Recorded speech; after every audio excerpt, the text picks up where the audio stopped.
मैं आपके पास उदय जी आना चाहूंगी, क्योंकि आपने गुजरात दंगों को बहुत करीब से देखा है। अब जो सुप्रीम कोर्ट की टिप्पणी है, जो सुप्रीम कोर्ट ने अब निर्देश दिए हैं और जिस तरीके से कहा है कि जानबूझकर इस पूरे मुद्दे को जिंदा रखा गया, इस मुद्दे को पूरी तरीके से गरमाया गया, आपकी क्या फाइंडिंग्स है? आप किस तरीके से देख रहे हैं? क्या वो वक्त, क्या वो दौर रहा होगा जब झूठी गवाहियां दी गई, साजिश रची गई, बदनाम करने की कोशिश की गई? ऐसा है कि एक विडंबना ये है कि 16 साल के बाद ये पूरी बात समाज के सामने और देश के सामने आ रही है। 2010 में जब मैं इंडिया टुडे का इंचार्ज था गुजरात का, जब मैंने मार्च 2010 में एक स्टोरी की थी इन ह्यूमन राइट्स, इसके अंदर जो आज सुप्रीम कोर्ट ने कहा है वो सभी चीजें थी। मुख्य तौर पे क्या क्या था मैं आपको बताता हूं। एक कहा जाता था कि करीबन ये 8 साल तक ये झूठ चला कि कौसर बानू नाम की एक मुसलमान महिला थी जिसका पेट चीर दिया गया तलवार के द्वारा, और उसका जो बच्चा था पेट के अंदर उसको तलवार के ऊपर उठा के उसको फेंक दिया गया। जब 2010 के अंदर जेएस कन्यूरे नाम के जो डॉक्टर थे जिन्होंने कौसर बानू का मार्च 2002 में पोस्टमार्टम किया था, उन्होंने मुझे कहा कि ये बिल्कुल सरासर गलत बात है। मीडिया में मैंने उससे कहा कि आपने मीडिया को बताया क्यों नहीं? उन्होंने बोला कि मैं सरकारी मुलाजिम हूं, सरकारी डॉक्टर हूं, मैं क्यों मीडिया के पास जाऊं? मीडिया आता तो मैं बताता। उन्होंने कहा कि उनकी वो महिला की जो डेथ हुई थी वो जलने से हुई थी, कोई उनका रेप नहीं हुआ था, कोई उनका पेट चीरा नहीं गया था, ये पूरी बात मनगढ़ंत थी, ऐसा उन्होंने मुझे कहा। दूसरा, एक मदीना नाम की एक महिला थी, उस पर रेप हुआ है, ये बात भी खूब चली थी। ननू मियां मलिक नाम के एक विटनेस थे, ये नरोड़ा पाटिया का दोनों केस नरोड़ा पाटिया के हैं।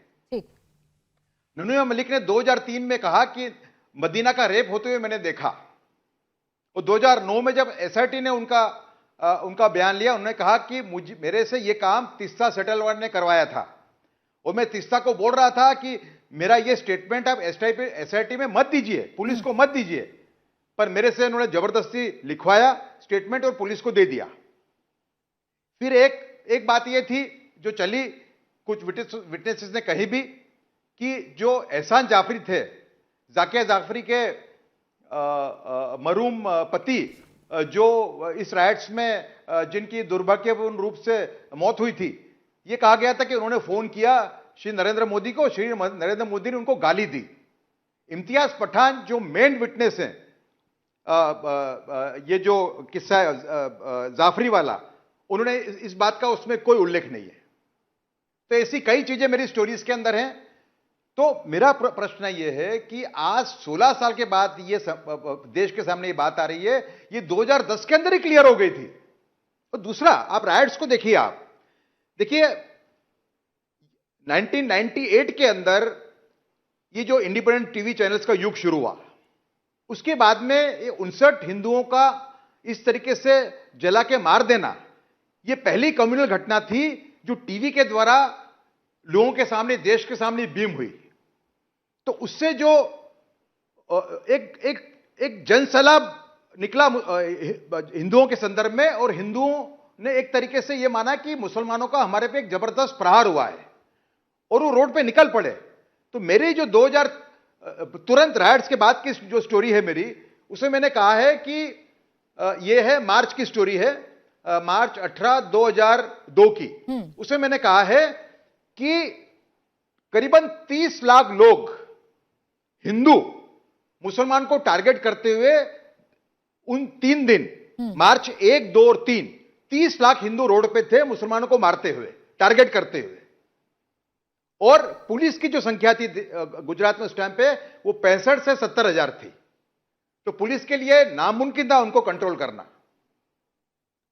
दूसरा, मतलब कई ऐसे तथ्य हैं इसके अंदर जिसका रिपोर्टिंग उस टाइम पे भी हुआ है जी, लेकिन आज 16 साल के बाद ये आ रही है, सुप्रीम कोर्ट के माध्यम से बात देश के सामने आ रही है।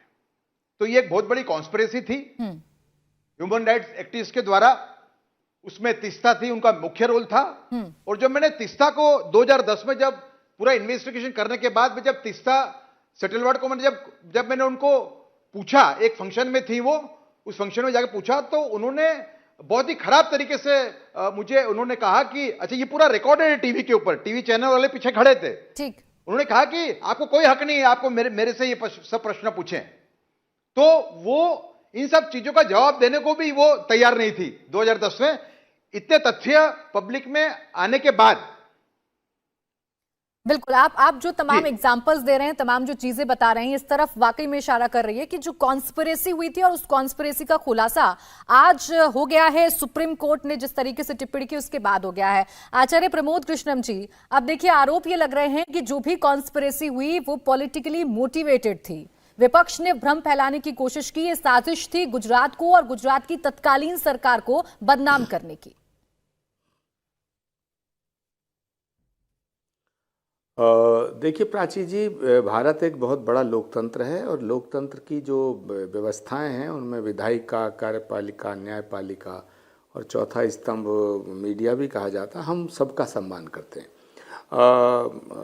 जहाँ तक सवाल है गुजरात के दंगों का और गोधरा कांड का, गोधरा कांड जिसमें हमारे बहुत संतों को निर्ममता से मारा गया, वो और गुजरात का जो कांड है जिसमें बहुत लोगों की जानें गईं, ये व्यवस्था के माथे पे एक बहुत बदनुमा दाग है, कलंक है और इसका सभी को खेद होना चाहिए और हमको भी बहुत इसका अफसोस है और हमेशा रहेगा। अब सवाल उठता है कि जो सुप्रीम कोर्ट ने फैसला दिया है तो सुप्रीम कोर्ट के फैसले का सम्मान किया जाना चाहिए। सुप्रीम कोर्ट का फैसला हो सकता है किसी को अच्छा लगे, हो सकता है किसी को बुरा लगे, लेकिन सुप्रीम कोर्ट में सभी का विश्वास है और सभी का यकीन है और सभी उस पर यकीन रखते हैं।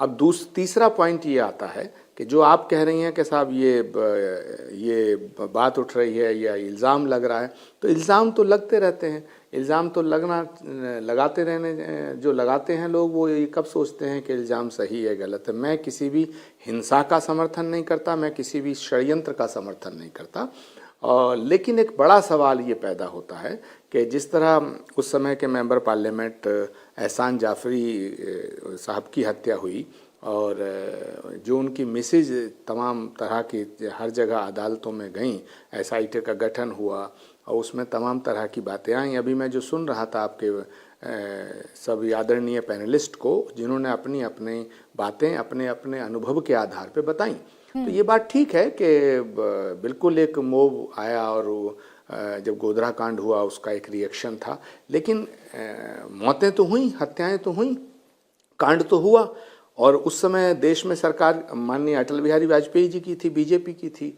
जिस समय ये कांड हुआ। तो तत्कालीन प्रधानमंत्री जी ने भी ये कहा था कि भाई मुख्यमंत्री जी से वहाँ के शासन से कहा था कि भाई आप अपना राजधर्म का पालन करिएगा। तो इसमें कांग्रेस की क्या भूमिका है? मुझे नहीं लगता कि कांग्रेस का इसमें कोई षड्यंत्र रहा होगा। और जहाँ तक बात है कि अगर मान लो भारतीय जनता पार्टी ये बात कहती है कि इसमें कि कांग्रेस की कोई भूमिका है, तो जो SIT का जो गठन हुआ है और SIT की जो जांच अभी तक हुई है और SIT की जांच अब आगे चलेगी, सुप्रीम कोर्ट ने जो टिप्पणी की है उस पर एक नई जांच शुरू हो रही है।